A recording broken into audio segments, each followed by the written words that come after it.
Bapak Ibu, teman-teman, kita ketemu lagi di Renungan Sebutir Debu. Kali ini saya ingin mengajak Bapak Ibu dan teman-teman semua untuk kita sama-sama merenungkan tentang kapan sih Roh Kudus masuk ke dalam hati kita, hati orang-orang percaya. Karena banyak orang-orang yang mengatakan kalau sudah terima Tuhan harus dibaptis lagi oleh Roh Kudus. Ada yang bilang orang Kristen, ada yang gerejanya nggak ada Roh Kudus. Ya, apakah itu semua benar atau salah? Karena banyak mereka tidak tahu, tapi hanya dengar khotbah-khotbah yang tidak alkitabiah. Jadi kapan sebenarnya Roh Kudus itu ada dalam diri kita, dalam diri orang-orang percaya? Saya bacakan dari Lukas pasal 3. Lukas pasal 3 ayat 22 ya, saya bacakan. Dan turunlah Roh Kudus dalam rupa burung merpati ke atasnya. Nyanya dalam huruf besar, jadi ke atas Tuhan Yesus. Habis Tuhan Yesus dibaptis. Ya. Dan terdengarlah suara dari langit. Engkaulah anakku yang kukasihi. Kepadamulah aku berkenan.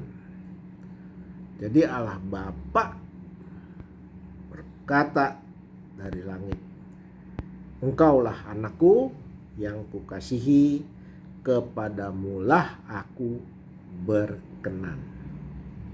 Jadi Roh Kudus turun waktu kita percaya. Ya, waktu kita percaya Tuhan Yesus itu Tuhan, dan kita memproklamirkan diri kita dibaptis, menerima dan mengakui Tuhan Yesus sebagai Tuhan dan Juru Selamat kita, saat itu juga Roh Kudus ada dalam diri kita. Nah, pertanyaannya bagaimana kalau orang udah ada Roh Kudus, kelakuannya masih nggak kudus? Apa itu ada Roh Kudus atau tidak ada Roh Kudus? Roh Kudus tetap ada. Tetap ada. Tapi Roh Kudus itu akan berduka, sedih, menangis kalau kita melakukan hal-hal yang berdosa. Kenapa? Karena Roh Kudus Tuhan kirim untuk menghibur. Dikatakan Roh Kudus adalah roh penghibur. Ya. Roh yang mengajarkan kita. Roh yang menegur kalau kita salah. Makanya Bapak Ibu, teman-teman semua, kalau kita berbuat dosa, pasti hati kita nggak tenang. Habis selingkuh, waduh hati kita nggak tenang. Iya nggak? Atau habis berjudi, waduh hati kita nggak tenang. Habis menipu orang atau habis membunuh orang, pasti kita ketakutan. Itu adalah teguran dari Roh Tuhan. Tapi khusus untuk orang Kristen saja yang sudah terima Tuhan sebagai Juru Selamatnya. Ya. Kita lihat lagi ya, banyak sekali masih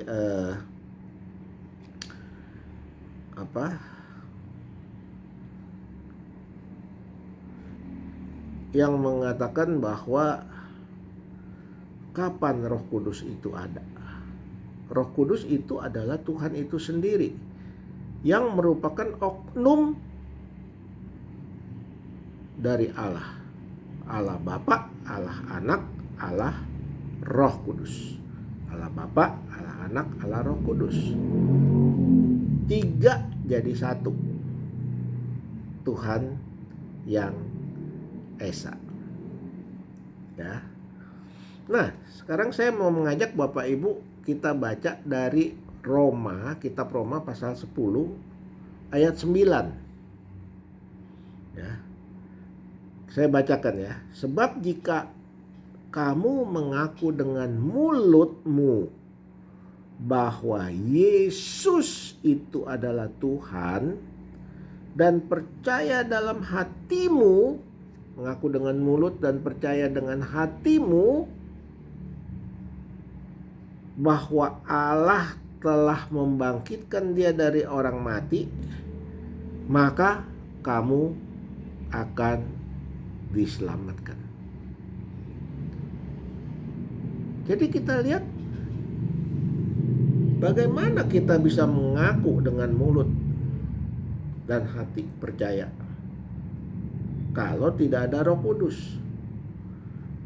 Kita kalau ada Roh Kudus baru kita bisa mengaku bahwa Tuhan Yesus adalah Tuhan. Kalau tidak ada Roh Kudus, tidak mungkin kita mengaku Tuhan Yesus adalah Tuhan. Itu iman, kepercayaan orang Kristen. Ya.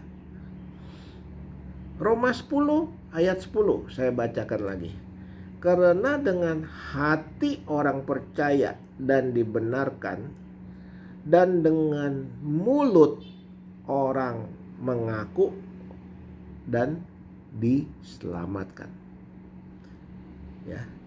Dengan hati orang percaya Yesus itu Tuhan.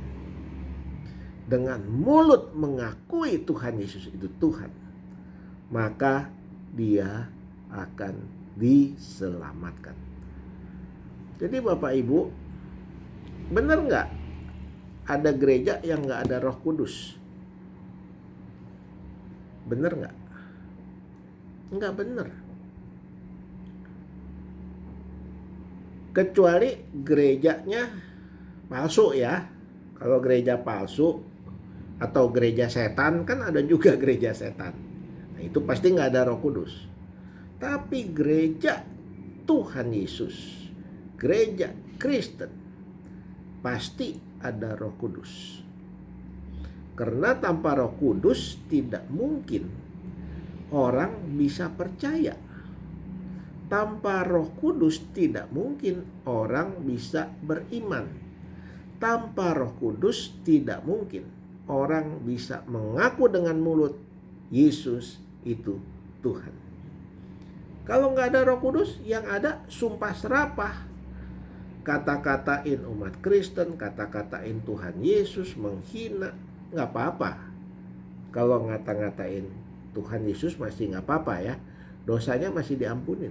Tapi kalau dia menghujat Roh Kudus, nggak ada yang bisa ampunin lagi dosanya. Dan upahnya kematian kekal. Ingat Bapak Ibu, yang berani-berani menghina Tuhan Yesus, hati-hati. Karena Tuhan itu Tritunggal. Allah Bapa, Allah Anak, Allah Roh, yaitu Roh Kudus. Ini merupakan satu kesatuan. Contoh, lampu. Lampu bentuknya macam-macam. Ada neon, ada lampu pijar, ada lampu baterai, ada lampu apalah. Ada lampu yang modelnya ulir-ulir ya. Lampu. Namanya lampu. Bentuknya macam-macam. Tapi lampu itu harus ada power, harus ada kuasa. Kuasanya apa? Listrik. Ya enggak? Kalau nggak ada listrik, lampu itu tidak mungkin nyala. Kalau tidak ada listrik, tidak mungkin dikatakan itu lampu.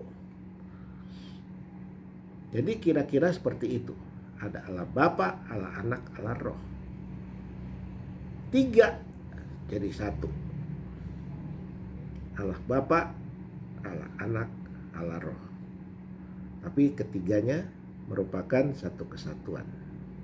Seperti lampu, ada bentuk, ada terangnya, ada listriknya, ada powernya, ada kuasanya.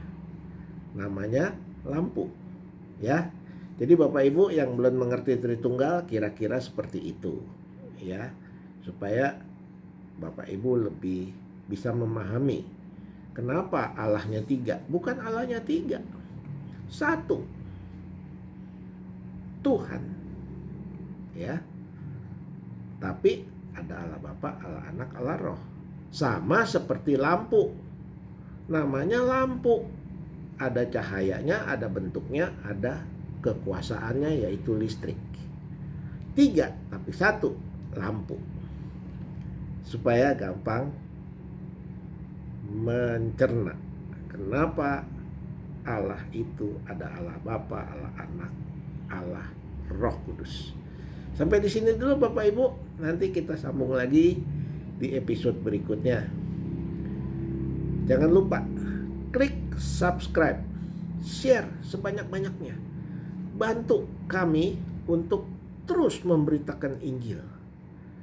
Mengajarkan orang-orang yang tidak mengerti, mungkin yang diajarkan oleh nabi palsu, oleh siapa. Sebar supaya jangan sampai mereka tersesat. Ya Bapak Ibu, sampai ketemu lagi. Tuhan memberkati Bapak Ibu sekalian.